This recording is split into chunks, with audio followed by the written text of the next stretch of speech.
Billiken fans, welcome back. It's Zach Miller and Peter Hale. This is the Midtown Madness Podcast. Before we get going, again, thank you guys for so much for listening. We've had so much support the last few weeks. The numbers are big, and I'm just so happy that you guys are sticking around, regardless of whatever is going on the court. So thank you all for listening. Don't forget to keep commenting on episodes whenever we get into a topic you want to sound off about. Do that as often as possible. If you're watching on YouTube as well, don't forget to hit the like and subscribe button to our channel. It's season 4 of the Midtown Madness Podcast. And once again, we're brought to you by Two Men and a Garden. Pete, every time I go into a grocery store, I have to, even if I don't need any salsa, I have to walk down the aisle so I can, if someone asks me about Two Men in a Garden off air, I got to know is it in the area? Can they find it at this store? I always check. I always check the salsa aisle, even if I'm not buying, because it's just that good. I got to know where I can get it on short notice. And you can get it at most every grocery store here locally in St. Louis. But if you're specific about your salsa taste, you can go to twomeninAgarden.com and get their products online. Which, if you're particular about your salsa, it's where you want to go. Follow them on social media at Two Men Salsa on Instagram and Twitter. Pete, we got some bittersweet news out of the Billiken women's soccer program. Currently, I believe that's our favorite Billiken team right now. I think that's fair to say. We stand SLU women's soccer more than others. We sure do. Do. Yeah, Zach, it bittersweet, but look, we knew this day was coming someday, right? Like there's only so much you can do to keep this good of an assistant coach down on the farm. And the bittersweet news is that SLU women's soccer assistant Chris Allen took the head coaching job at Marquette. Now, you and I know that he is a guy who his phone rang over the years, right? Yes. He had opportunities, and he was happy at SLU, no doubt. Had a good thing going, great relationship with Shields, was well liked inside and out of the program, very well respected. And it can only last for so long. You can only have so much success before eventually there's going to be one of those offers where you can't say no that comes along. And I think that's what happened here is when a Big East program comes along and the offer is good and the fit is good. I mean, you know, Marquette's a school a lot like St. Louis that has just had a little bit more success athletically over the years and are in that bigger stage because of it. I can absolutely see why this is the one that finally got him to go, all right, I'm in. And I think you're probably in agreement with me on that. Yeah, I don't think he looks that great in that powder blue. I don't think it's his color. I think royal blue is what he should have stuck with on that one. What about yellow? If you look at Marquette's website right now, I don't know. They've got him in like a yellow polo shirt, and then they've got him in the navy blue, quarter zip. I think the navy blue is absolutely a fit, but yeah, the yellow, when you're a guy like him who's maybe a little follically challenged, yellow's a strong color. It's a strong color, I gotta say.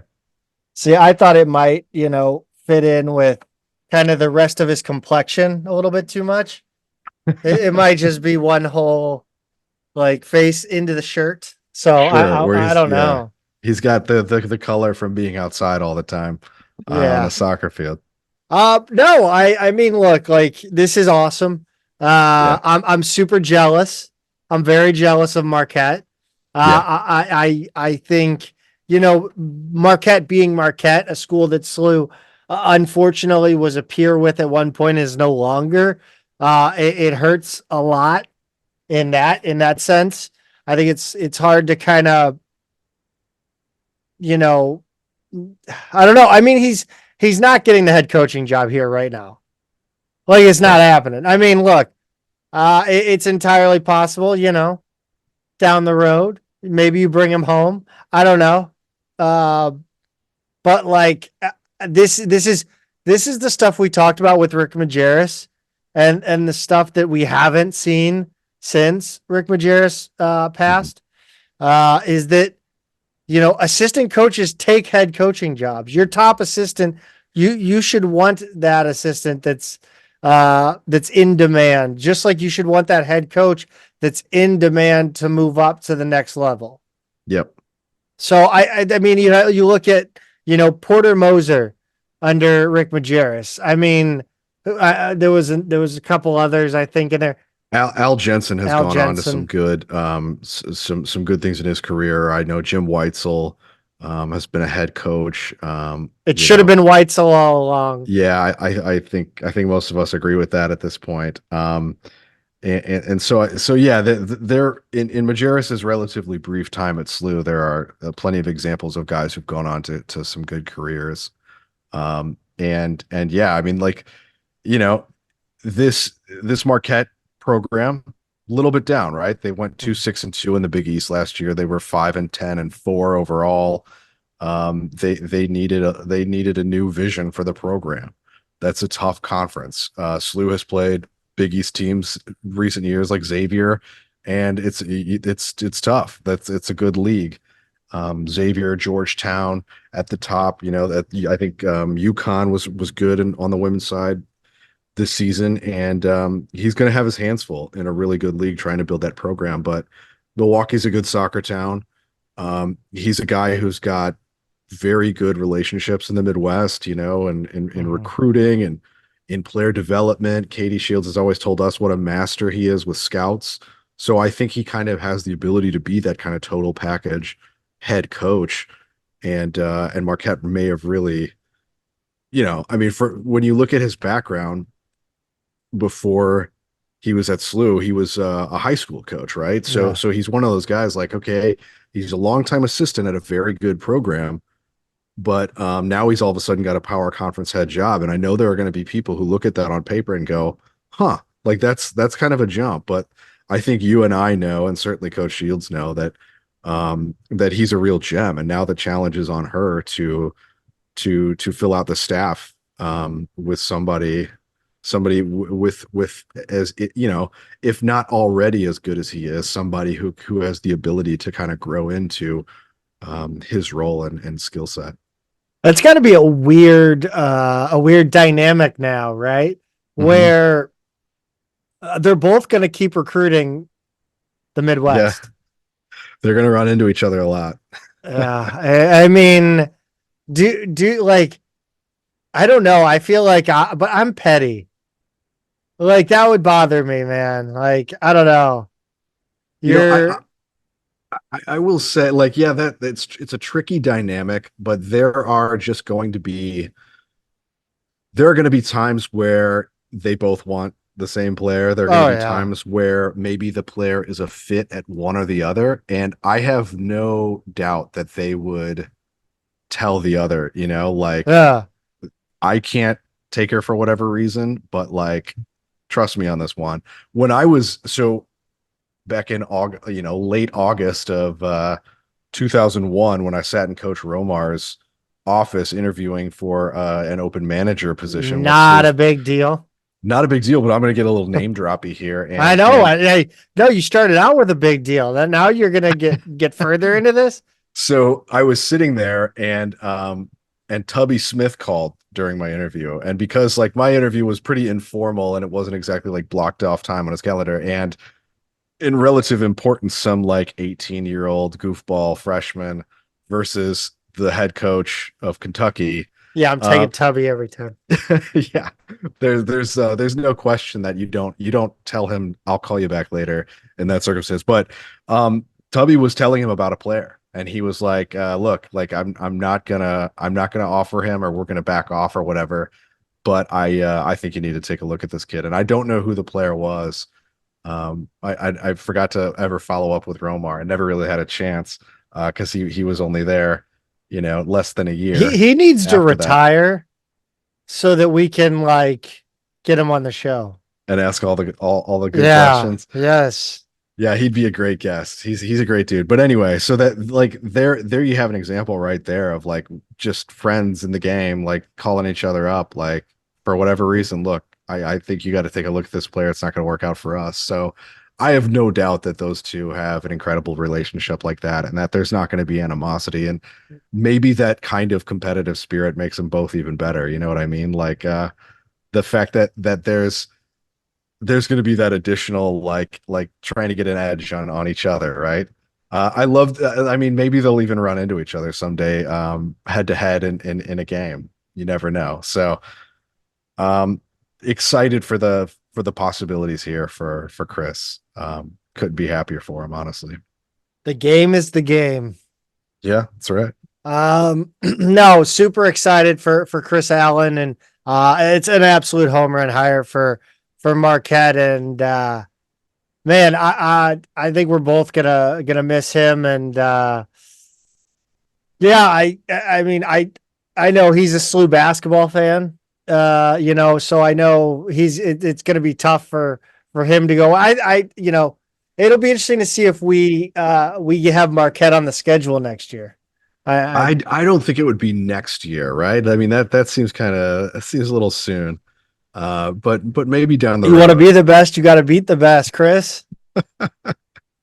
No, yeah, no. I think we'll see. I think we'll see a little Marquette Billiken women's soccer game I would love sooner to run rather into than them later. in the tournament someday as well. Oh, dude, that's the end of like a Disney movie. Chris Allen versus like Katie Yeah, Shields in the NCAA final. yeah, yeah, Yeah. totally. Oh my God, who's a good bald guy that can play Chris? Oh wow. Yeah. Who's that's a good Well, just question. just put the hot ones guy in there, Sean Evans or whatever his name is. He does kind of look like him. Yeah, no, well that's why they did the little, remember the video Yeah. they did? That Yeah. they did. That's right. That's good. No, but totally. I could see them facing off at the end of a season Yeah. down the line. Pete, let's get into some men's basketball. Um Yeah, let's do it, Zach. And let's do it first with a new offer before we get into these games, right? And because this is going to be a little easier to discuss, a little bit shorter conversation. But we do have a new offer, and based on recent interest lately too, seems like SLU is really looking at the JUCO route for players. This guy is named Brody Robinson, and he's a Charles Thomas recruit. He's a 5'10" point guard from Garden City Community College in Kansas, so pretty undersized, but he scores 19.6 points a game.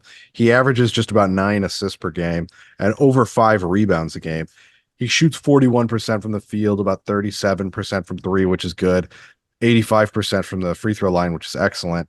He's actually a Houston kid, Houston, Texas. Went to Houston Christian High School there, and then he spent his freshman year at Chattanooga. Averaged about 4 points a game, and then decided to go to JUCO. I guess I'm not sure why he didn't transfer within D1. Maybe he wanted to kind of go back, raise his profile a little bit more instead of just looking like one of a million D1 transfers who didn't do much their freshman year. So he's small but a big time playmaker. He has the ability to take over a game. He's really been on fire lately, scoring 25, 27 points a game in the past couple of weeks. And his other offers so far, he's got Fresno State, IUPUI, Oakland, Tennessee Tech, and UT Arlington. Um, I don't know, Zach. I mean, it's an intriguing offer. There's not a ton of video on him, but like I worry a little bit about a guy who scored 4 points a game at Chattanooga, and he's pretty small, right? I mean, yeah. I've said many times on here that small guards can thrive in the A10, but they really have to be, They have elite to be shooters, Chaz Williams, they have to athletic, be right? Super quick. Like they Mike McCall. they tend to have some elite skills within their game to thrive. So I need to see more from here to feel more confident in them. But it's clear we're going to be working the JUCO angle for a while. Yeah, it's weird, and it almost feels like a little half-assed, and I don't mean like I don't mean that they're bad players. Like I don't know if this guy's any good. Like I see the numbers, it's whatever. I need to know if they can play defense. Because that's my thing. Like with this recruiting effort, we sat here, you know, we've sat here for 8 years and talked. Well, since Jordan Goodwin left, we've sat here and talked for, about how rough the defense is. Yeah. And every year it seems like we just don't address it in the off season. Yeah, and JUCO's generally not going to be the place where you find those lockdown defenders, right? I mean, maybe I'd have to go back to like Kenny Brown, in my era, who was one of the best post defenders in Conference USA and maybe the nation by his senior year. No offensive game, so that like kind of rare JUCO profile there. But yeah, I mean, if you're looking more recently, obviously Perkins is not. He was not our best defender. Sincere Parker, not an elite defender by any means. They're definitely guys who have a little bit more of a learning curve on that end of the floor, generally speaking. Him, I don't know. I mean, he had the D1 year first. I'm just, he's small, he gives up size. Real quick, by the way, George Mason women's basketball just tweeted out their final graphic on a game against UMass. And it's a picture of them against SLU. Like it's a picture from the game against SLU. I don't understand that. Anyway, we're not the only ones who. Yeah, but they spend significantly less. Yeah, no, I mean, look, like I watched the video I watched on this kid. He looks tough. He looks gritty. Like, I mean, if you're 5'10" and going in amongst the trees like he did in the film against, was it Chattanooga versus whoever? I don't know. Belmont, maybe Mercer. It was Mercer. I mean, he went in and got to the hoop and played through contact. Again, giving up sizing, but like, it just feels like we've recruited these really under the radar. Like this is just a continuation of the foreign players. Like, Bruce, I don't even include Bruce because Bruce was way ahead of the like he was before Harriman even entered the picture. But like you got like Magassa, you've got Steph, George. These guys are just kind of off the radar and just kind of showed up on the radar one day. Like this is what it feels like with JUCO. This is like the American version of that. Well, I guess the NIL is the piece that we really haven't discussed yet in this, and if we're still looking international in JUCO, I think it means that we're not really in the tier of the ballpark competing for maybe the top 100 or so high school. That's crazy, and not competing for the top. I don't know what the number would be transfers.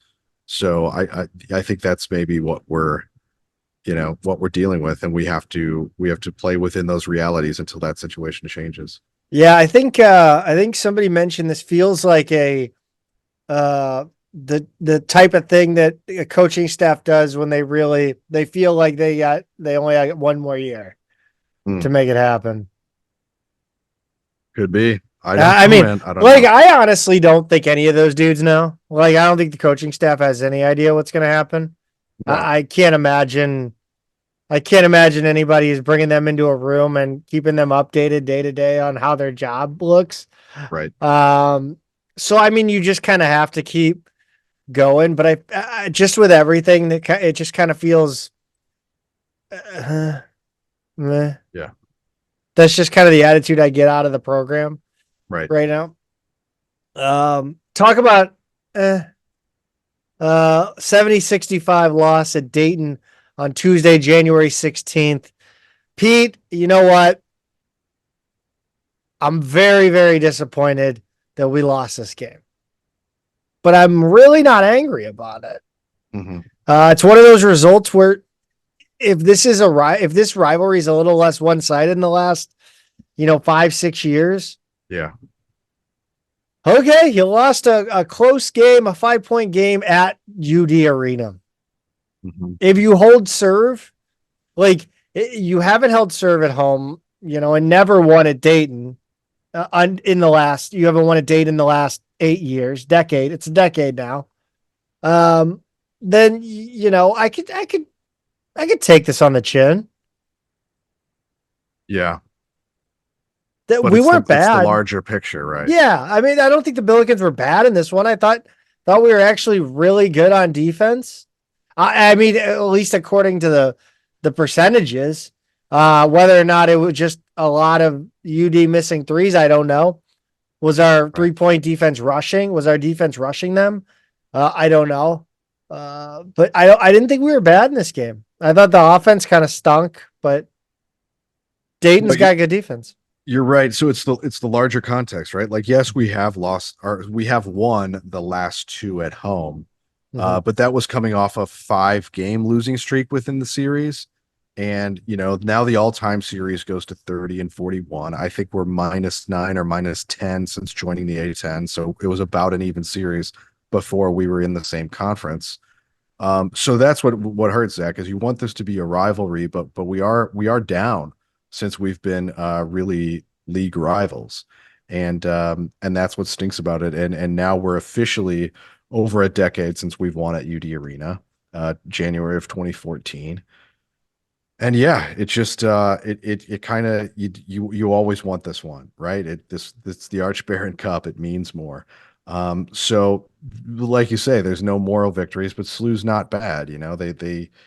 They showed some resilience in this game, despite not starting really well. And at UD Arena, Right. that is a very bad sign. Like Yeah. I honestly, you know what? I thought I if you would have told me that the game started the way it did before Yeah. SLU started chipping away or Yeah. come back, I would have been like, oh shit, they're gonna win by 30. Hmm. Well, I would have been like, this game is over. Like they can't handle the pressure, the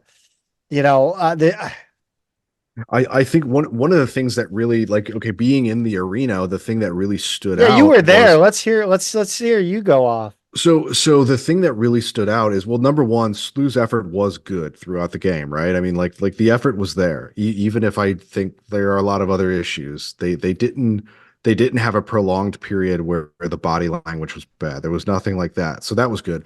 But number two, and I think the most important thing in this game is Dayton missed a lot of shots, and that really took the air out of the arena. So even though they got off to a pretty good start on us over the rest of that first half, I can't tell you. I mean, like, I'm sure I could if I just looked it up, but like they missed open look after open look after open look. And the crowd with each one, you could sense them getting more frustrated, more kind of taken out of the game. They were quiet. Most of that first half, they were really quiet. And the misses really seem to be weighing on the players, right? Like, it's one thing, like, if everybody's like hyped up and they're like, oh, but it's another when it's like that. Oh, like there's a totally different tone. It's like that low murmur, like you're losing the audience of this thing. And that's kind of what was happening, and how we wind up with a 30-28 lead going into halftime.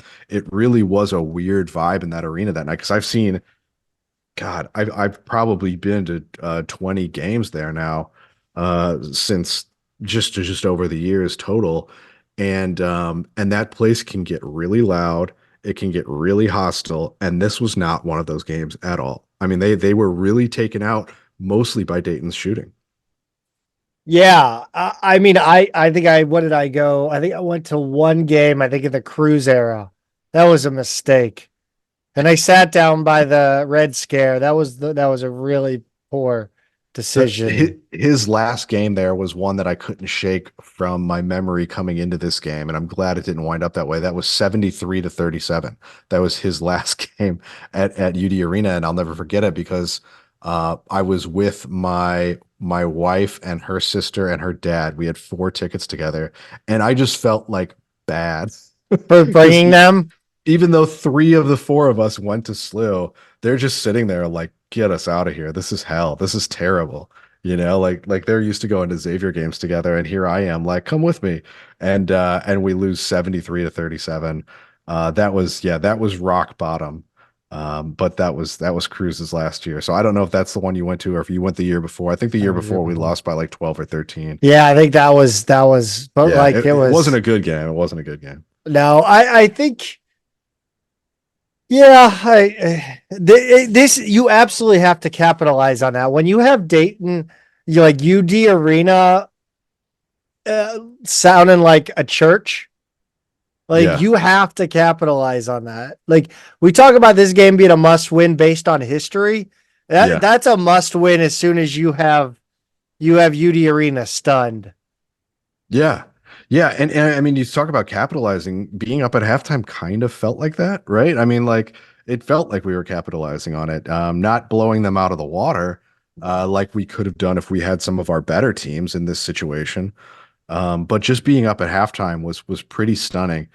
I watched this game. I was mostly like, I've seen us with enough leads at halftime to kind of know. But also I was just like not letting myself get too into it either way. Like I didn't want to get too upset at anything that was happening, but I didn't want to get I don't know, overly optimistic either. I watched this game at a very flat register. Some texts flying around, trying to catch up on what you and others from our side and Dayton side might be saying on Twitter during TV timeouts, stuff like that. Like just trying to like take it in, but not get too overly emotional either way. Yeah, I was kind of sitting back laughing. I was kind of like, is this really happening? Like this, Yeah, this is going on right now. yeah, This yeah. is how we do it. Um, I thought, you know, again, like you have to take advantage of it. And I think this team, like the offense just, they don't go on runs. No, but you thought we looked pretty good, and a couple guys in particular attacking the basket, right? Yeah, and again, I hate when this team just settles for 3-point jumpers, but like Hargrove and Thames had really nice takes in this one. Thames Mhm, is scoring so efficiently right now. Like, mhm. why are we not? It seems like our offense doesn't get players besides the weave. Like anything beside that weave, it doesn't serve to get a like. Nobody gets hit in stride with a pass. Right. It seems like it's just like it's improvisation. It's the weave, and then something breaks down, and then it's improvisation. Like Yeah. that was. I mean, we're gonna talk about it in the VCU game, but the little 2-man game that Ezewiro and Jimerson ran, like it just seems like they don't either either they don't understand what they're trying to do, or they're just ignoring what they're supposed to do. Yeah, and I've been thinking about that actually all day before we started recording. It's like I just cannot That's figure out really sad, man. what we're That's depressing, dude. off and on, Zach, not Okay. Yeah. not constantly. I was thinking about But the Roman Empire, Pete. oh, okay. Yeah, of Yeah. course you are. Yeah. I just like it's really the same question you're wrestling with. Is it just like they aren't getting it, or is it just not clear what they're supposed to be doing in the first place? Because I really don't know what they're trying to accomplish on offense. Just really discombobulated, but still, nonetheless, I'll take a 2-point lead at halftime. And it's funny because when we talked to Sully about his concerns with this Dayton team, this game was kind of more or less that scenario, right? Like they didn't shoot well from outside. And he said when that's the case, they could get into trouble because they don't have that guy who's going to step up and make plays and score except Holmes. Now, Holmes was fantastic in this game. I mean, he clearly to me is the favorite for the player of the year in the conference. 29 points, 14 rebounds, 4 blocks, 2 steals. He absolutely feasts in transition. It's a shame they play so slow overall, or he would do a lot more. It's just odd watching him be that productive in a system that I don't think suits his skill set necessarily, right? If that makes any He's sense. a bucket getter. he just makes things happen. He's a really, really good player. Yeah. A really well-rounded player, the kind of player that makes me absolutely, jealous that they land a guy like him not long after having an Obi top. And I don't know how they put that almost back to back together like that. That's two really special players. They ended up 8 for 28, just about 29% from three, and they were only 16 of 29 from the line. So those are things that absolutely played into our favor. I don't, one thing I want to ask you about, Zach, fouls.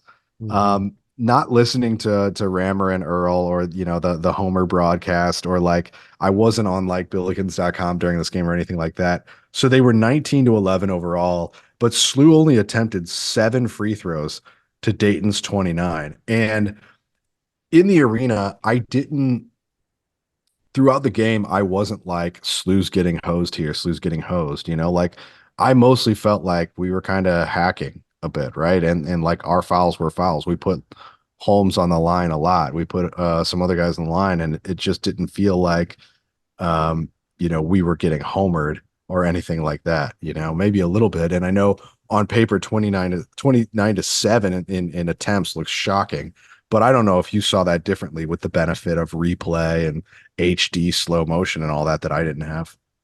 It didn't occur to me. Like I didn't even notice it, the officiating.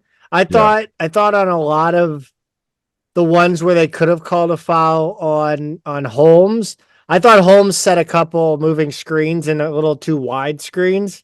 I thought sure. he really put the knees out there, more of like a plie stance than a screen setting stance. I thought that he could have got called for that. I thought some of the ones where our guys went at him in the paint, I mean, a little out of control, maybe just not, where you're not going to get that call because you're kind of forcing some shit up. Yeah, Um, yeah, I don't yeah, know. I thought it was standard road A10. Yeah. yeah. Yeah, I look, I mean, Dayton plays slow, right? They Yeah. don't rebound that well. They don't really force many turnovers. So you have all those factors about their style on the same night that their shots aren't falling. And that's one of those things that kind of keeps it close is they really need to shoot well. Is from what I can see, because they don't do a whole lot of other things that are going to run away from a team, right?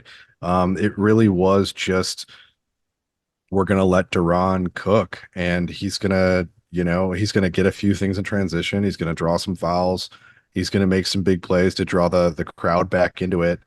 And eventually they're going to hit a shot or two. And that was that. They did hit a couple threes late that kind of put us down 3 possessions and felt pretty decisive.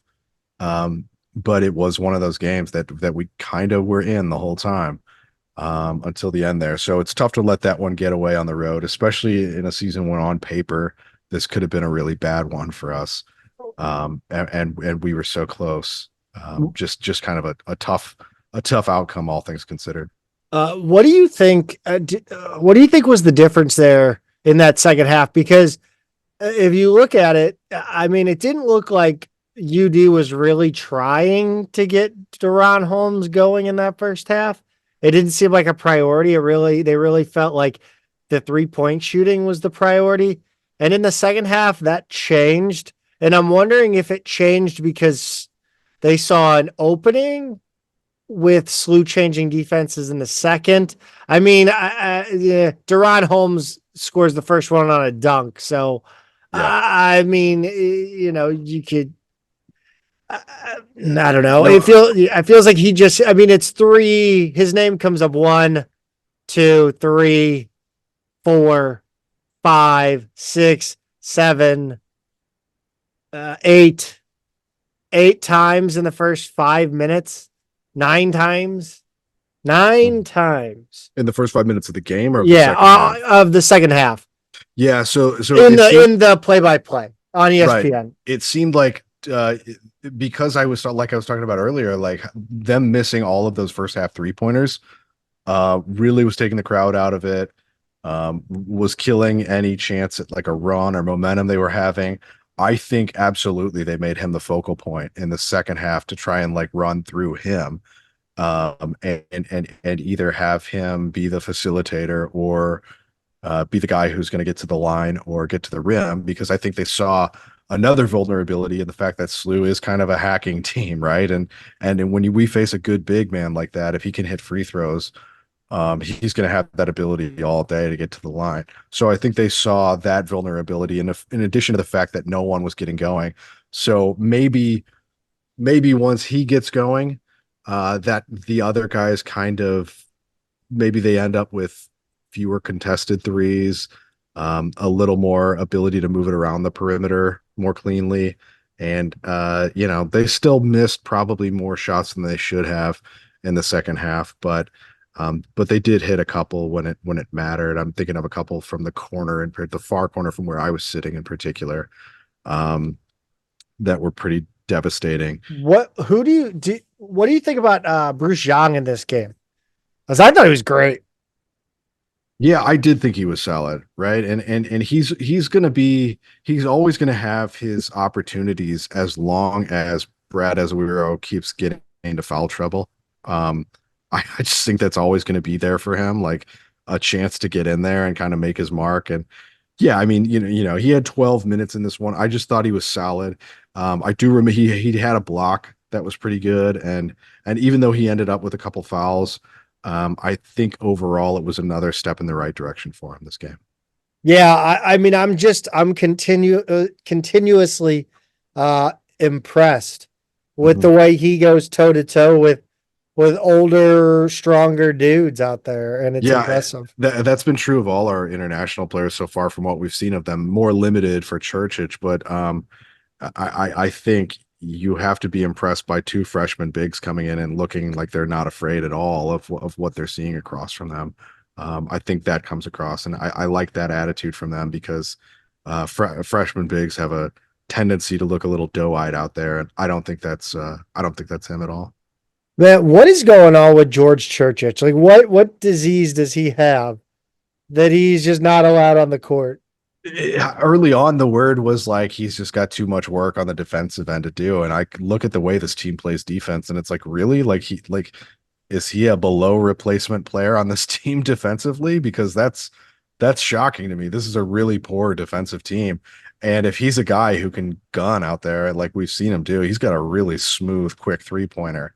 That's the kind of thing, like if you are able to come up with a stop or two, Yeah. that's a guy who can get you back into a game or who can even get some separation. I don't know why you don't give him maybe a few minutes late here and there. I don't know if the first half, maybe this game overall wasn't the one where he necessarily gets some run, but there's a lot of other games where I've wondered, like, man, he seems like the kind of guy I would put in right now in this game. Yeah, I think we're gonna talk about one of those games here Yeah. soon. Yeah. And we definitely need to talk about the propensity to leave starters in long after the game's decided. Yeah. Because if you're gonna keep harping on your injuries and your short bench, you can't leave your starters in Yeah. in a 30-point blowout. Yeah, now, yeah, well, luckily not a factor in this Dayton game. And I like when I was looking at individual performances on paper in this game, it was kind of like the game itself, like being there is like nothing really stood out to me, right? Like Jimerson, he had some decent looks for three. He went 3 for 9, which is maybe one fewer than you'd like him to hit, but not terrible. He's got 13, Hargrove's got 12, Azuero's got 10. What was the most reassuring to me out of the individual performances in this game is Parker was Mhm. back and he looked healthy. He played 16 minutes. He had 11 shots. I think probably some of those should have been passes. That's just Which a guy working his way back in. That's a right, guy right, working out the kinks in his shot. sure, yeah, and so I was happy and encouraged by that. Um, overall, I didn't think anybody was like brutally bad in this game. I didn't think anybody was great in this game. I think Medley and Hughes looked a little overwhelmed at times. Meadows was a lot more solid when he came in and had 8 assists. So that was, I think, a good performance out of him. And Thames, As much as we always say, give him more minutes, give him more minutes, he always winds up in foul trouble too. So that's I don't know if that's the only thing keeping him out, because like if you're only playing him 9 or 10 or 12 minutes a game, like who cares if he gets in foul trouble? If that's already what he's going to be playing. But if you're hoping to play him more, then yeah, that's something he needs to address. So overall, like, look, it was a good team effort. It's just a tough one to kind of let get away from you. Were you surprised that we didn't see more of Meadows Medley backcourt?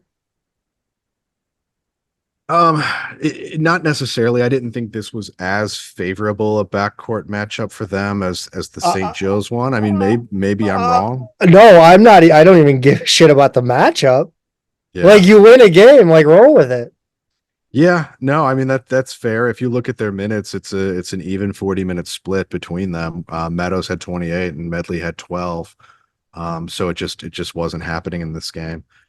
Dayton's got a little bit of more size on the perimeter, but I'm not sure what the reasoning was. They're not as quick as St. Joe's, especially with Smith out for the year. But I don't know the reason for that. It has been a good combo for us though, so it's a fair question. I think the bigger question, Zach, is how Travis Ford stole the show in this game, and whether Yes. that's a big problem. He's been making the headlines recently, nationally. It's odd, isn't it?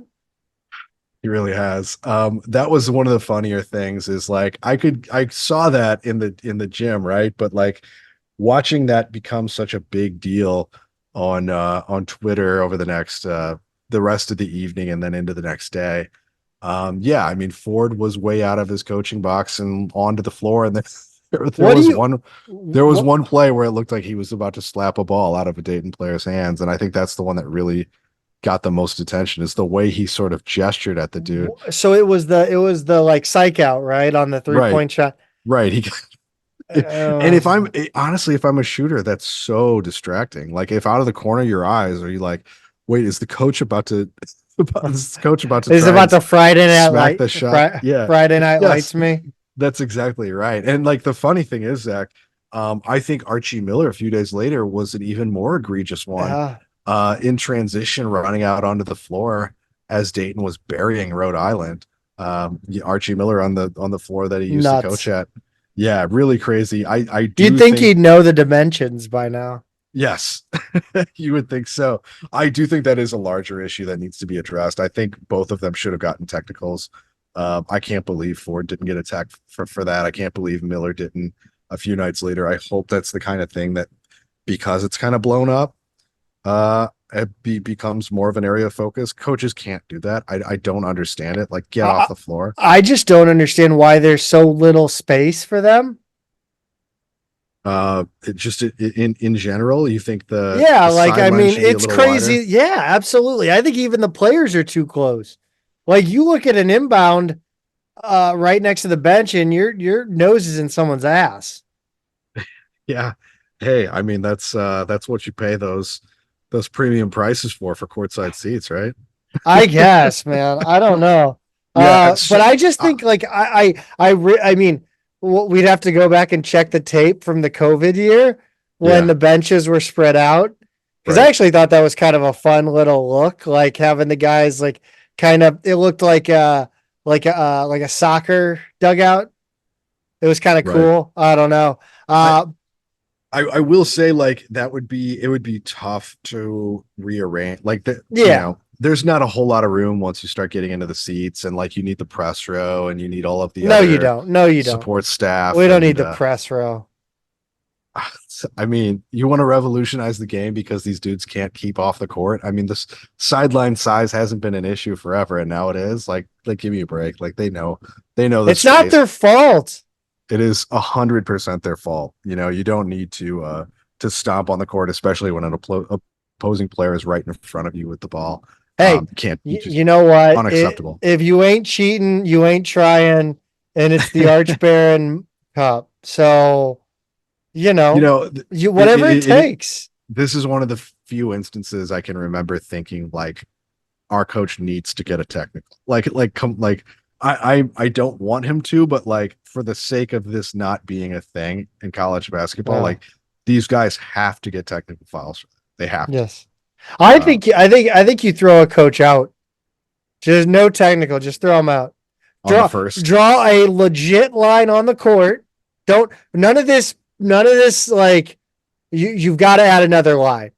First of all, you've got to add another line. This is where the coach can be. Like, or just say if you step over the line, Donnie. That was a Big Lebowski reference. I got that. Okay. No, I thought I didn't realize you were looking at your mic. I thought you looked at me inquisitively. Nope. Over the line, Smokey. No, I think you've got to draw, no pun intended, the line in the sand and say, this is where you can go. If you step out of here, no matter what, you are getting a technical or you're being thrown out of the game. You have to just draw the line. Yeah. You have to say, I agree. it's the same with this waiver shit. It's ambiguous. Cut out the ambiguity here. Yeah, I agree. Yeah, I don't know. Did it bother you that he did that? Like that the psyching out part. He Yes. doesn't step on the court. Say he doesn't step on the court. Yes. If he just does that, Yes. see, I don't care. Unacceptable. All Unacceptable. right. He is a I was coach. That is an opposing player. That is to me, that is a clear line as there is. It's like okay. if you are not a player in the game, you cannot try to affect a player in the game. That's to me, that's a no-brainer technical foul. If you say ejection, I'd rather. Would you say it's a fireable offense, Peter? A fire? If you're looking for a cause. If you're looking for cause, Chris May, if you're looking for cause, you might have one. That would get us out of a nice buyout. Pete, I started off the Dayton segment by saying I wasn't angry with that loss. mm-hmm. I can't say the same about the 85-61 loss at VCU on Friday, the 19th. You know, Zach, this was a weird game early on. Hargrove had our first 8 points. We were up 8-6. He either scores in the first 30 seconds of the Yes. game or the last 30 seconds. He doesn't mess with he lays in the weeds the rest of the game. We were up 8-6, and then we were down 15-8, and then VCU never really looked back from there. Hargrove only scored 2 more points later, basically garbage time. After those 8 points that he scored, this stat was crazy. Stu Durando pointed it out. The starters combined for 17 points, which is that good? Unimaginable to me. Like, I cannot understand it. You know, VCU had kind of a modest lead most of the first half and then put it up to 10 going into halftime. So for most of the first half, you never really felt like this was out of control. There were certain things about the first half, like the fact that they had those 6 blocks, some of which were like just big volleyball hits, you know. I know you said they were pretty demoralizing too, like especially on the road. Any block is kind of, you're a chump if you get blocked. It's a confidence. It hurts your confidence. And Majerus always said, and I've said this so many times, but Majerus always said deflections cause doubt in a passer's mind. Blocks cause doubt in a post player, especially, but like in a shooter's mind, right? Like if VCU has a couple players who look like they're on pogo sticks when they go up and block shots. They have like really good length and athleticism, like burst, like that Loyola guy. Man, oh man, can he really get up quickly? And that's the kind of thing that never leaves your mind after he blocks your shot the first time, right? So that's there the rest of the game. And even though they only have 1 block in the second half, part of that is just like you're not even going to attempt certain things near the rim because you know what's lurking nearby. And that's really I think you're absolutely right to call that demoralizing. But Zach, I think the bottom line here is SLU's defense is just bad. Just bad. I mean, VCU has a great offense, and to that point, VCU's offense, um, uh, uh, I will get into that, but the Billiken defense, uh, there was nothing resembling defense in that second half. I No, mean, we talked about demoralizing blocks. There is nothing more demoralizing for a fan to watch their team give up a coast to coast layup or dunk. that was the one where I like got up off the couch and had to like go fill my glass. I could not. What were you It, filling it with? oh, I mean, yeah. This was a weekend I was out with friends You were all weekend, dipping and we. into a some sort of single reserve, That's exactly right. yeah, some sort of aged older than you are, IPA, a no, lot I of mean, hops. no. Okay, so now you're a little off track, but you're in the right ballpark of like a Uh, lot of expensive drinks were opened this weekend, and I was consuming them heavily during this game. But like that coast to coast was the one where I was just like, this is upsetting. This is embarrassing. Like there were at least three opportunities to at least get in front of that guy, and I think he just saw just barely enough room. Who was it? It was Bairstow, right? fucking I, I bear stuff. I was getting him and Schulte mixed up. They're physically more Obviously, than I expected. I did not realize how similar looking they are, but Shoga had some nice plays. they can both of those guys are capable of really impressive stuff. And that coast to coast was as much as it angered me, that was a really impressive move. And he was really moving down the floor. I gotta hand it to him. But yeah, unacceptable on every level that somebody doesn't get in front of him to stop that. Um, yeah. Besides the defense, I thought that the disparity in offense in this one was just on display Yeah. constantly. VCU moved without the ball. I talked about hitting players in stride earlier. They did that, and their game just flowed. Yeah. The Billiken offense was stagnant, walk through like they were talking it out with each other. ISO ball. That we talked about that 2-man game offense that Slew tried to run to get Gibson going early. It didn't really work. I liked it a little bit, but it was just weird and seemed I don't know. I just don't know what exactly the point is to this offense. Every game. I mean, we just said it the game before, but like are they not executing a game plan that we can't see because they're not executing? Or is there just not a clear plan? And like, I don't know what the purpose of this offense is. I really don't. I cannot figure it out. And especially as VCU is building a lead, to come down that unfocused and out of sorts Oh. every time is just unbelievable to me. I don't like I'm out of things to say. I'm absolutely confounded at this offense and like what are we supposed to be doing out there? What is the goal? I don't understand. I really like the thing that we came up with a few weeks ago is like run the weave and hope they've made a mistake and then take advantage of that mistake. But like Yeah. we do not have the SLU does not the players do not play well enough together and they don't seem to have that playmaking ability or creativity to run out of that kind of offense if that's what you're trying to do. We just don't have that. And given that, I think our guys need more structure. I don't know why they don't implement something that's a little more structured that's going to like at least make sure they get some more outside shots, for example, something like that. Yeah. I'm also at a loss for words for once in my life. But I think we talked about it in the recruiting segment. It's like this is not something new. The problems, sorry, I don't know if anybody heard that.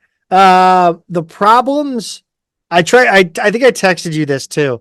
And I was having, or maybe I didn't even text you because I was just having so much trouble putting it into words Mhm. where the Billiken offense has been the Billiken offense for 8 years under Travis Wood. It hasn't changed. It's always had the problems and nothing's been done to address the actual problem. It's only been the bandages of excellent players. Yes. Yuri Collins, the offense still didn't run well when Yuri Collins was the point guard. I'm not saying Yuri Collins is a bad point guard. I'm not saying he was the reason for it running poorly. What I'm saying is it had the same problem with stagnation when he was running it that when Goodwin was running it and Meadows and Medley are running it. Mm-hmm. But because he could pass the way he could, he found openings that like shouldn't have been there. That's right. Yeah. So it goes with the defense. Like the defense post Goodwin is the same way.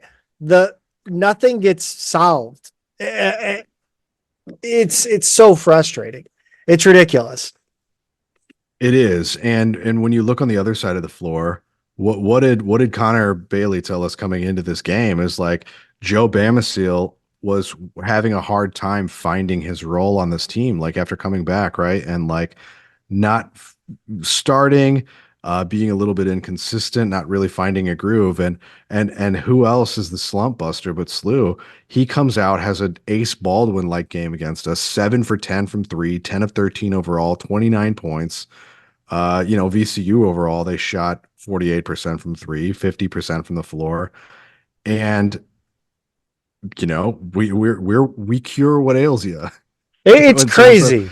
In terms of a sagging offense, it is crazy. It is crazy because like he's a guy who was like really not finding his groove at all to this point in the season, and he just absolutely goes off against us. And even the guys who didn't put up big numbers all seem to be comfortable playing a role in this game, and they really looked good. Like I know VCU has struggled in games this season, and they've lost some bad games, like Norfolk State, for example, and the fans have kind of been up and down, and it hasn't been the kind of first season that I think Odom wanted, but my God, if they didn't look like the VCU of old against us, they were really impressive at both ends, and I just don't understand, like one team who's out of sorts and faces another team who's kind of out of sorts, and you just realize how much worse our problems are.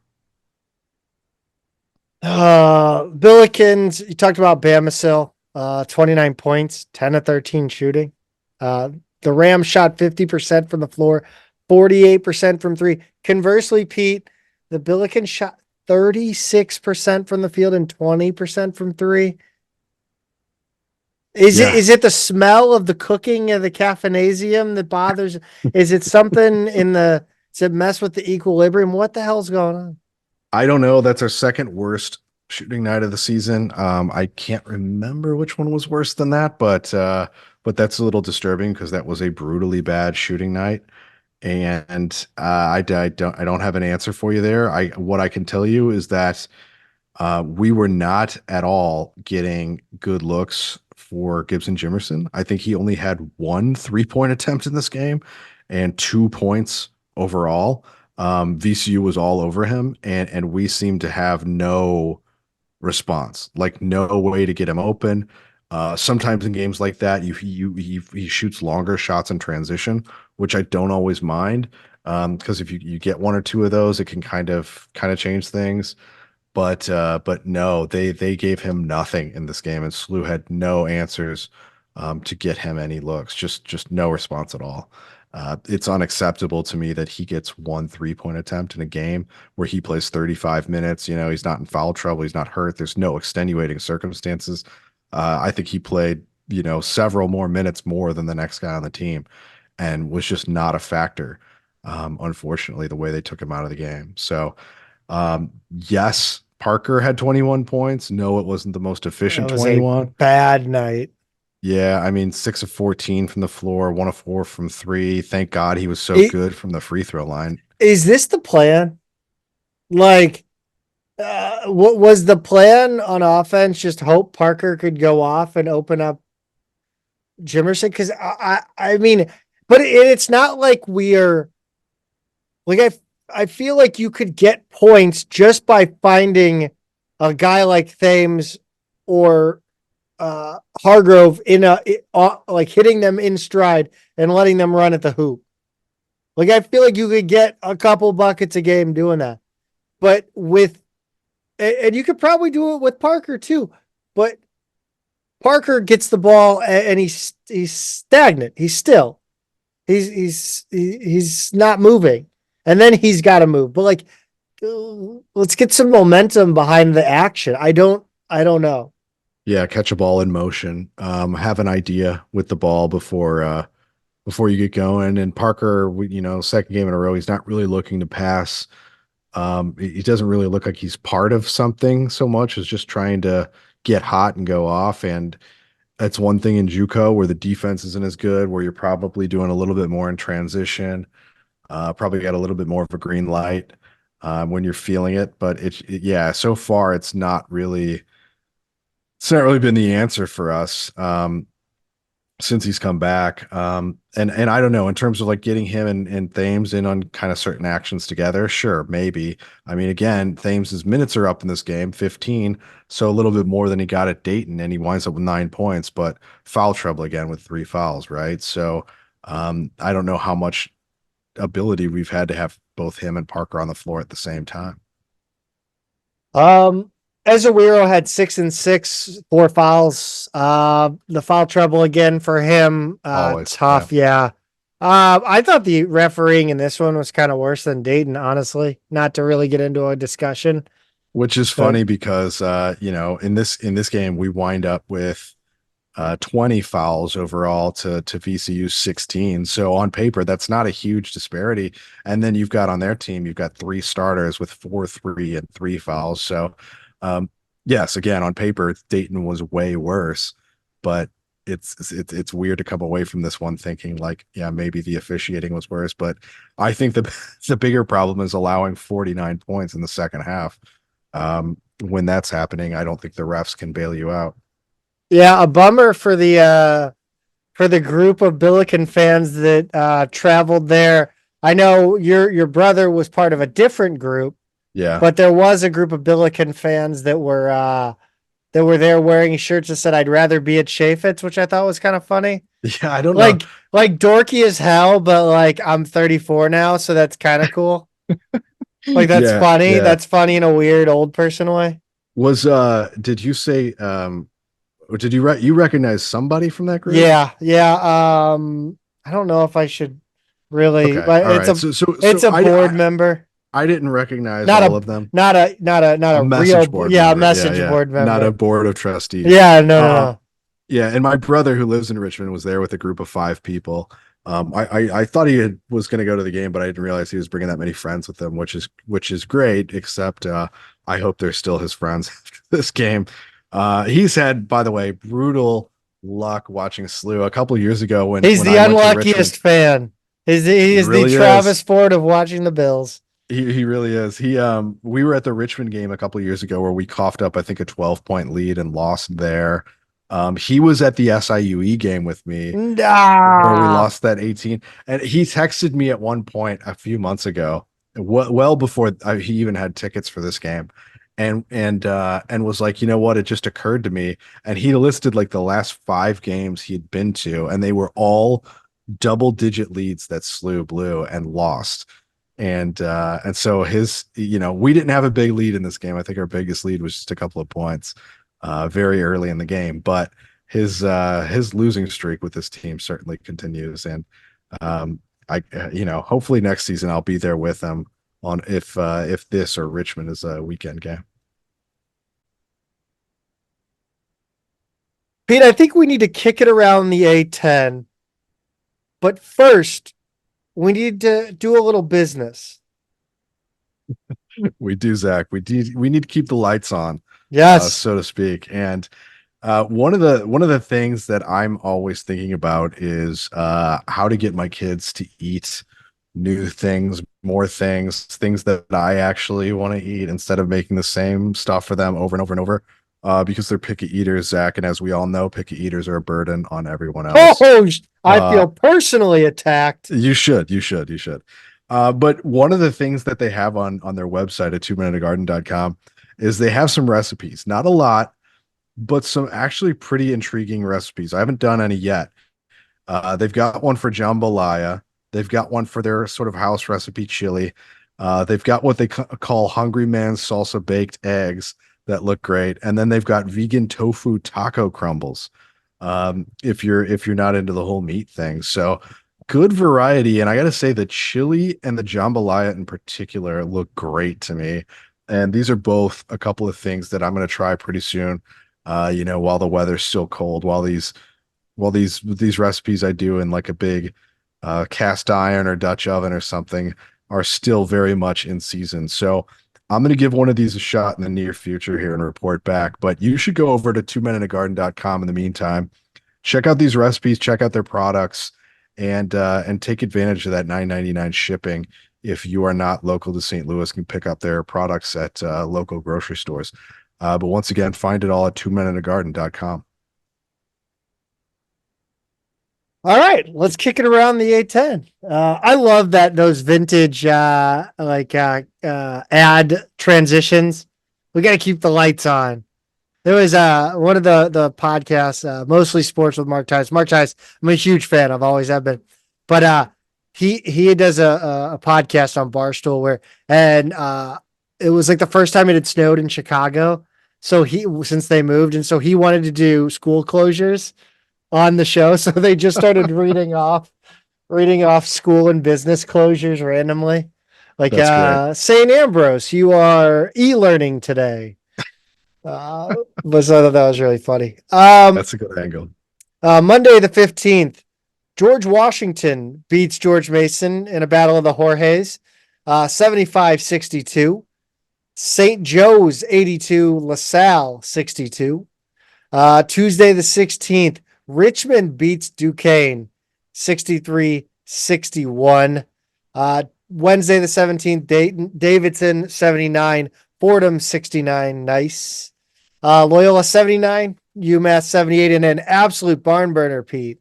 Mm-hmm. Yeah, I think Loyola has taken the conference by surprise this year, Zach. St. Bonaventure 99, Rhode Island 64 in an absolute slaughter. Yeah, and things would get worse for Rhode Island, or basically the same, losing at Dayton 96-62 on Saturday the 20th. Also on Saturday, UMass 81, George Washington 67, Loyola 65, Fordham 61, George Mason 69, St. Bonaventure 60, St. Joe's 71, Duquesne 69. This game right here, those poor Pittsburgh bastards, Pete. They were way too optimistic coming into the season, but an 0-5 start, I don't think anyone saw coming. And that's back-to-back 2-point losses in not the easiest games to lose. I'll put it that way. Some calls, some unlucky breaks. I got to hand it to them. They really are suffering this A10 season. No, that St. Joe's, one thing I learned, I watched all of these games. I watched every single one of them. And one thing that blew my mind in that St. Joe's game was the announcer said that I missed part of it, but the part that I caught was that Billy Lang changed something with Asandako, the way he was used after the Villanova win. Like, why? Because he's Billy Lang. If it ain't broke, don't fix it. He's out here throwing games. I can't think of any explanation other than that. Give me this last score here, and then I'm going to tell you that the number 69 appeared a lot this week in A10 scores. Lucky for you. The last one is Richmond 69, Davidson 64 in the battle in the battle of our country club institutions. Oh, they really are, aren't they? Yeah, whoever tweeted out the golfers fist fighting as the Richmond Davidson game was spot on. That was really spot on. It is. I think Davidson's season ticket holder base might outpace ours in age. I haven't been to Davidson yet, but having gone to Richmond, I can tell you Richmond feels older than I SLU, I which think is which is unbelievable to me. here's I think do we play Davidson here this year, right? Not there. Uh, yeah, I think we're here this All year. right. I think we need to if Travis Ford gets fired. Yes, we are here. I just confirmed Okay. because that is Wednesday. If we have a new coach next season, Mhm. I think we commit, you and I commit to the Davidson road game. I'm intrigued by that, like that little gym they have. It's not a. It's only like it's like set a 7 hour drive from me too. It's pretty doable if I weren't to fly into Charlotte, which is kind of a pain from here. I having a recent business trip that I was supposed to take to Charlotte and got canceled. Flight times are horrible Dude, from it's Cincinnati for whatever reason. So it would oh, almost be just out of easier just to take Cincinnati. the 7 hour drive down there. I was gonna say because I looked ahead for like men's soccer when they were going to the what they when they played Washington. I was looking ahead at flights into North Yeah. Carolina. Dude, that's like the worst place to get in, like on Charlotte's a plane. a really busy but really expensive airport. I don't know why necessarily. Because it's kind of big and nice, but just yeah, busy and expensive. I don't know. Um, anyway, yeah, that would be fun. I think that's a good idea. And can I commit to it a year out? I don't know, not No, you yet, but cannot. I'm gonna try to. I'm gonna try to. All right. Speaking of Davidson, they're next up for the Billikens, Wednesday the 24th.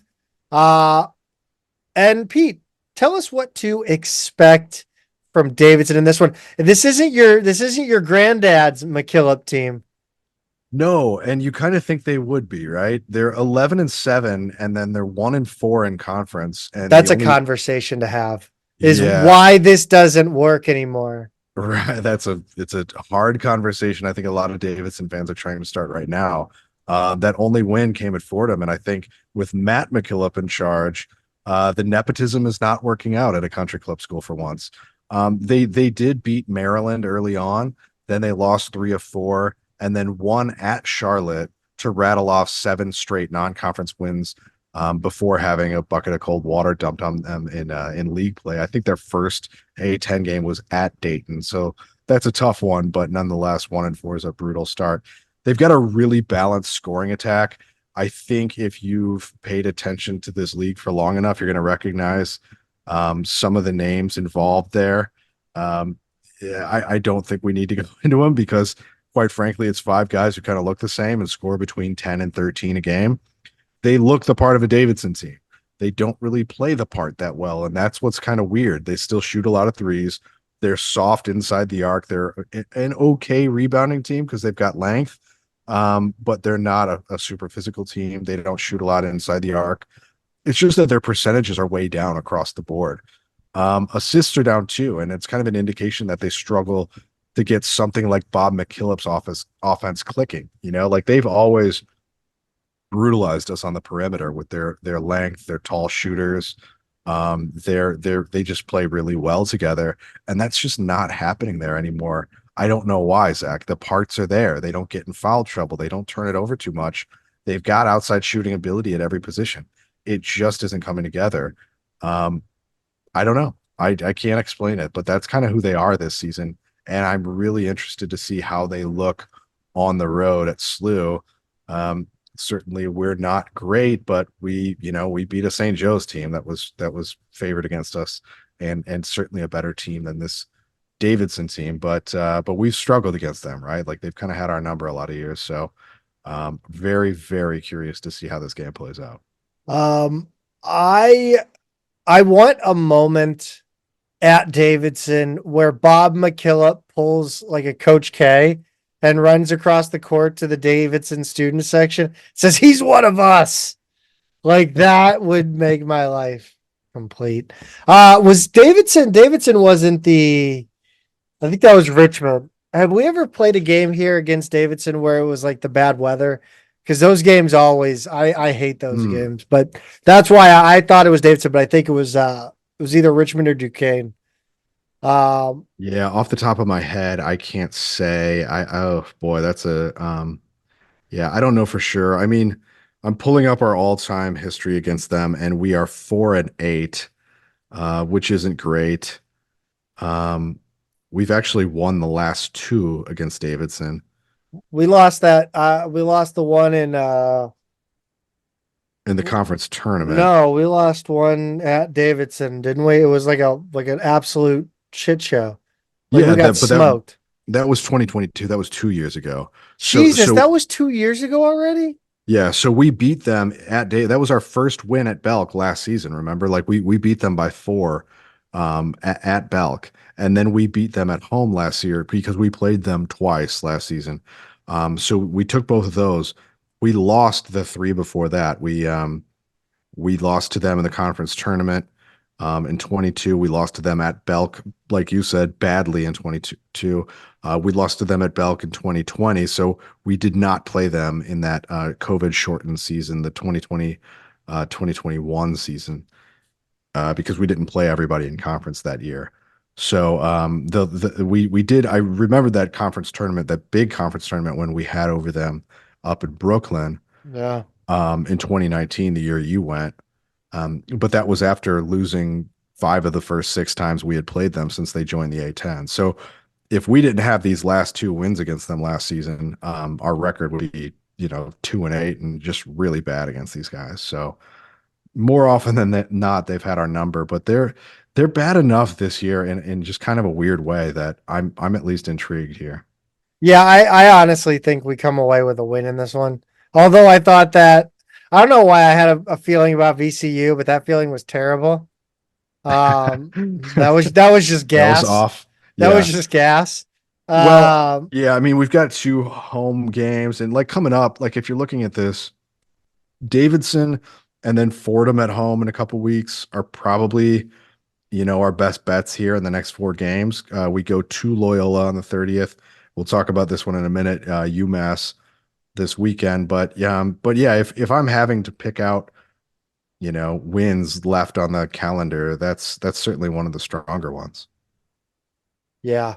UMass. Yeah. Frank Martin. He had a moment a year or so ago, opened his mouth a lot. People mocked him. I haven't heard a lot out of Frank Martin lately. No, a little bit lower profile this year. They're 12-6. They're 3-3 in the league. They're not a bad team. He's in his second year. He was one game under 500 last year. They don't really have any super impressive wins. They beat West Virginia, who looks like they're going to be at the bottom of the Big 12, a very good Big 12 this season, which actually might be the best. There's also South Florida, which is a solid win. And then they've really just beaten the teams they're supposed to beat, right? They lost to Harvard at home. They lost to Towson on the road. They lost to Georgia Tech on a neutral floor, and they've lost all three A10 road games, having won all three at home. So a true split there. And if that pattern holds, they'll beat St. Joe's at home in the middle of the week and lose to SLU on the road. We can hope at least. But the thing that really scares me the most here is how their two most productive players are the big men. They've got a 6'10 senior and Josh Cohen, who averages 17.9 points a game and 7.3 rebounds a game. He's a transfer from St. Francis, fifth-year guy. And then a 6'7", 225-pound senior, Matt Cross, who might be a better overall player, who averages 15.9 points a game and 8.3 rebounds a game. He was at Miami his freshman year, Louisville his sophomore year before ending up at UMass last season. But he hasn't played since January 10th due to dental surgery. He got his tooth knocked out on a dunk by Deron Holmes, caught a bit of Holmes's arm in his face. And he also has a sore ankle, but I think the thought is that he's day to day and that he'll be back against either St. Joe's or SLU this week. So I would expect to see him by the time they get to SLU this weekend. They get 12.3 points a game out of a 6'2 junior guard named Rasul Diggins. That name drives me insane to look at. It's a very weird spelling. It bothered me too. But he's a guy we actually recruited in high school a little bit. He originally went to UConn and transferred after his freshman year. UMass scores a lot, right? They score 81.4 points a game. They're generally a better team inside the arc than outside. They love to run in transition. They're not a great free throw shooting team, but they get to the line a lot because they force so much inside. They also force a lot of turnovers, which helps contribute to kind of the speed they play at. They're a really strong offensive rebounding team as well. Pretty average on the defensive side, but they just throw a lot at you. So it's a team that can really go off, but that can also really be sloppy. And it's just a question of how SLU responds to that. I'm glad this game's at home. This has the feeling of a matchup that would get out of hand on the road. And we've laid some eggs up in the Mullins Center before for sure. But the fact that this is home at least gives me a little hope here that we could force them into something sloppy because they really are not a good road team, and are really a strong home team. So two matchups, Zach, that might not be the worst on paper if we're looking to bounce back from that horrible VCU loss. Yeah, I agree. Again, like I like us at Chaffetz most nights. Hmm. But that's not it, it should be every night. You should like your team every night at home. Yeah, I think especially in this league, again, we talk about budgets. Like yeah, we spend like the Yankees. The rest of the like we need yeah. to start winning that way. Um, Hey, let's get into the survivor picks. It's been a rough showing so far. We bounced back though. Last week we took an L, but this week we bounced back. Hmm. Um, yeah. The podcast chose Dayton over SLU on the 16th and got the win. I chose Bonaventure over Fordham foolishly and took the L. Pete, you took Bonaventure over Rhode Island. This past, or you took Bonaventure over Rhode Island and won on the 17th. And this week, Pete, why don't you run us down the picks? Because ours are done for the week. Yeah, we took early games, right? So we don't even have any to speculate on. Loyola over, these were all on the 20th. The podcast had Loyola over Fordham, and that was a win. And then both you and I took Dayton over Rhode Island, and that was a very, very resounding win. So we burned our Dayton pick, but we stay alive. Now all three brackets are in the second chance pool. We're no longer in the champion side of the bracket, unfortunately. But we're still alive. We're still alive. So maybe we can get in on that second chance money. Women's basketball. A George Mason is apparently really, really good this year. And this one just got away from the Billikens and then got further away and further away. A 91-61 loss at George Mason on Wednesday, the 17th, Pete. Mason got out to a 10-0 start, led 23-11 after the first quarter and never looked back, outscoring the Billikens in all four frames. Yeah, Mason is a pretty good team, and just to kind of set the table a little bit here, they're 5-1 in the league, and they're 14-3 overall. The A10 and on the women's side seems to really have a top tier sort of coming into focus, and Mason's probably the fourth out of that. You've got Richmond, who's 17-3, undefeated in the league. You got St. Joe's, who's 17-2, and VCU, who's 16-2. Mason 14-3. All of those teams have just one loss in the league, and all of those teams have won four or more games in a row now. So I think Mason has sort of come into focus as being one in that grouping, right? Who's really competitive, and a lot of these teams are sitting around the 45 to 60 mark in the net as well. So if things break right for them, we may see.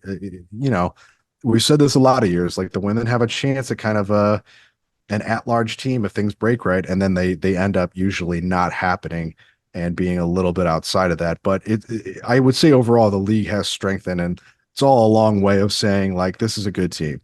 Like you said, they got out to a hot start. They just shot really well, Zach, and the thing that strikes me about them is they have really good balance. Five players in double figures shooting over 50% from the field, and then on the other side, SLU shoots 38% and turns it over 21 times. It must have been a pretty frustrating game, Zach, because I think Tillett was on the officials pretty hard and got ejected after back-to-back technicals in the third quarter. Did you see the circumstances of why that may have happened? I actually didn't. All I know is I looked up and it was Colleton. I Yeah. go, that person looks too tall to be tied to squint because I had on a little on the small screen, and I was like, where's Rebecca Tillett? Yeah. And I think I texted you. I said, did Tillett get ejected? Yeah. She definitely did. I am assuming it was over over the worst call she's ever seen, I'm sure. Hmm. Uh, Yeah, but I mean, I don't know if it really added the extra little motivation in this game, though, right? I mean, it was out of hand by that point. yeah, like pulling the goalie, there Yeah, late, or yeah, pulling the goalie when he gives up five in a row. right. I mean, fouls were pretty even in this one. I think Slew only had two more, and Mason had a player foul out even, but it just didn't matter. No. Peyton Kennedy had 13. McMakin added 10. Tierra Simon with 12 and 5. Julian Martinez, 987. Steady, steady. Hmm. Mason was undefeated at home coming in this game and ranked 52nd in the net. Again, tough assignment, but you can't lose a conference game by 30.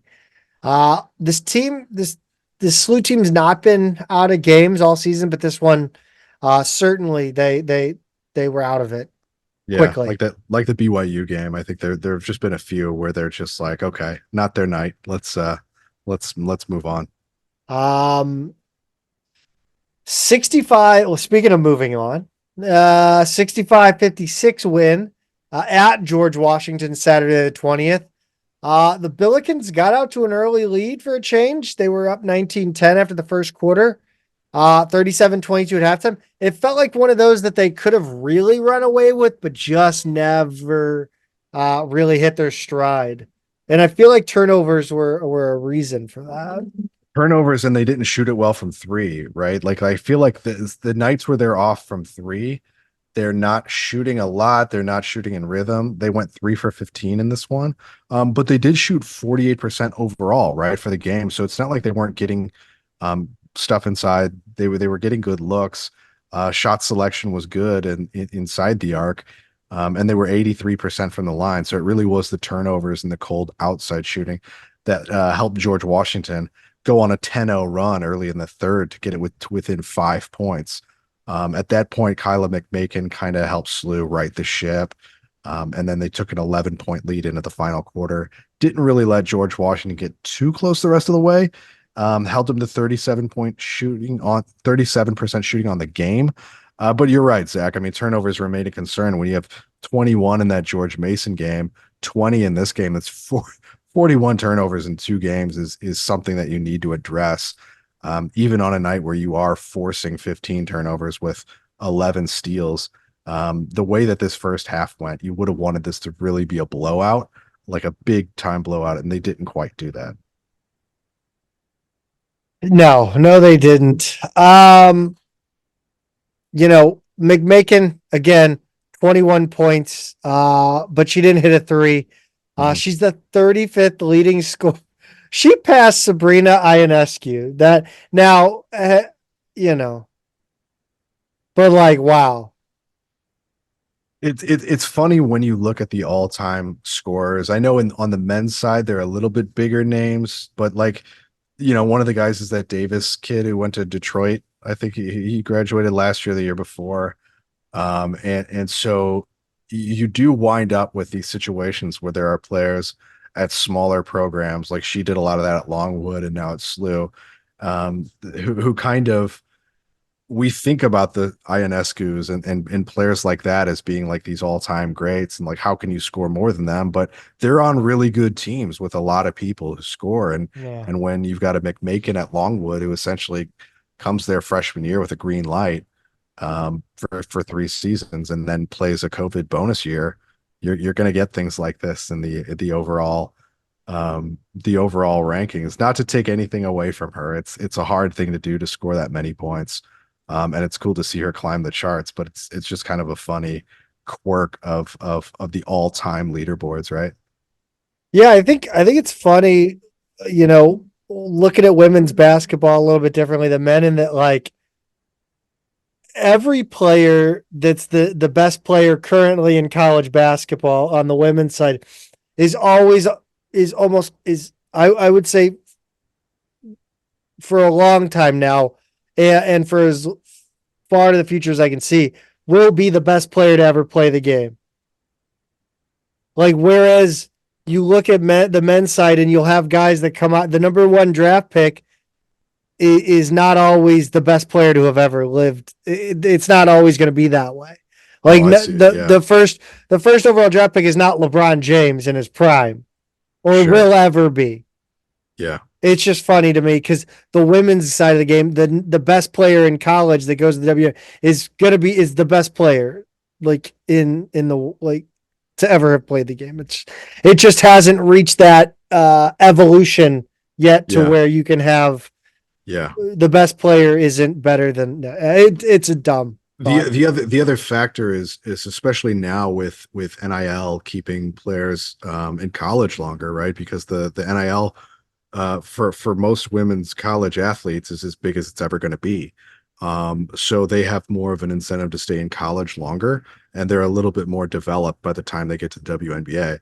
The other thing to keep in mind is the WNBA is a small league, right? I think they are expanding in the next few years, but it's not a massive expansion, and it's still incredibly hard to get drafted, and even harder to like make it on a roster and stay there, especially when you've got players like Sue Bird, for example, playing like she's older than me and just retired, and That's old. if Taurasi, Diana Taurasi is another one who's played forever, and like if you've got stars with that level of longevity, relatively small rosters in basketball already, and then just a dozen teams, it's impossible to break through. So when somebody does come through, those top players every season, they really do have a tendency to be special.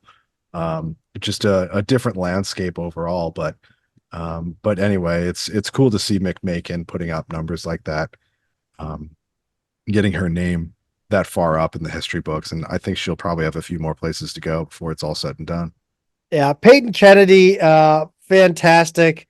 20 points on 8 of 14. Nook Shavers had 12 and 3. Tierra Simon, 8 rebounds and 4 blocks to go with her 5 points. Martinez again, just kind of steady Eddie, 4 points, 5 rebounds, 9 assists, 4 steals. With that win, the Billikens improved to 3-4 in A10, played 9th in the league. Not necessarily near the bottom, though. No, there's kind of that middle tier. Well, I already talked about the top tier. Now you've got a middle tier of teams that are either 4-3 or 3-4, and they're in the mix, with those Rhode Island, Loyola, Davidson kind of teams. They're all right there. Pretty good. I think they're better than LaSalle probably, who's also 3-4.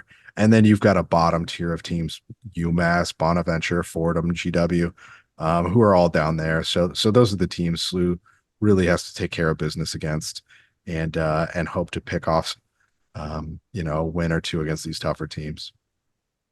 Pete, run us down swimming and diving real quick. Yeah, so they're back in action. They had a couple dual meets, one with Omaha on Friday the 19th. The men won 115 to 109. Franklin Liu won the 500 free and the 1,000-meter free. Logan Townsend won the 200 free and joined Colton Mosley, Wyatt Johnson, and Ethan Hiley to win the 200 free relay. And then Brea Sanchez won the 100-meter breaststroke with a time of 56.84. The women unfortunately lost 132.5 to 91.5, although Emily Leonard did win 2 events, the 500 and 1,000-meter free. Megan Ang won the 100-meter backstroke, and then Kenna Cashman won the 100-meter breaststroke. And then SLU on Saturday, the next day, they swept a dual meet with UMSL, men winning 108.97 and had 5 victories. Franklin Liu in the 1,000-meter free, Brea Sanchez in the 100-meter breaststroke. And then Logan Townsend recording a victory in the 100-meter free. And then the men's teams on the 200-meter medley and 200-meter freestyle relays also won. Women, kind of the same story, 113.93 win. They also had 5 victories. Morgan Walker in the 400-meter IM, Emily Leonard in the 1,000 free, Carly McKeon in the 200-meter free, and then Megan Ang in the 100-meter backstroke, and Mary Beth Clark in the 100-meter fly. So nice win for both teams against UMSL. They'll be in action on Saturday, the 27th against Maryville at the Simon Rec Center. And given the quirk in the swimming and diving schedule, where you've got big chunk of the season big chunk of winter break, and then a few more meets. That's actually going to be their senior meet on Saturday, the 27th. So crazy how the season wraps up that quickly, but that's how it happens. Track and field, Vanderbilt Invitational this weekend in Nash Vegas. Harrison Martinenko beat his own school record in the 1,000 meters, winning the event with a time of 2:25.93. Farrell Ahmed set a PR in the 5,000, coming in second with a time of 14:36. We counted around 20 PRs in total per John Bell's Twitter post this weekend. Well done, track and field Bills, the running Billikens. Right. Next up, the Illini Challenge in Champaign on the 26th and 27th. Man, there's something cool about indoor track and field. I don't know why. I think it's crazy just on a big area. I don't know. I saw our boy down there at Ole Miss post on Instagram them training, and on indoors they're running on the turf around the football practice field. Oh, wow. It was really weird. I don't know. There might be I don't know. It might be a real. I don't know, but it's interesting to follow him because it's such a major, it's such a major thing down there. Yeah. Like they have so many resources and places to train. It's super interesting to follow him. Go follow Toby Gillen on Instagram. It's awesome. Yeah, indoor track and field facilities too are also huge, right? Yeah. Because like it's not like I don't know, because the track, you have to have that whole thing inside, Yeah, and then room for all the other stuff, and they just wind up being these kind of gigantic buildings. they're like hangars. It's hard to even imagine SLU having one for indoor. Anyway. Yeah, that'll do it. Don't forget to comment, like, subscribe, rate. What are we, 7 and 10 overall, Pete? Men's basketball now, I think we're 8 and 10 overall. No, we're not counting that. Oh, we're not counting Lincoln. Okay, yeah. Then I guess we're 7 and 10 in D1. Yeah, 8 and 10 if you include the other one. No matter the record, go Bills. Go Bills.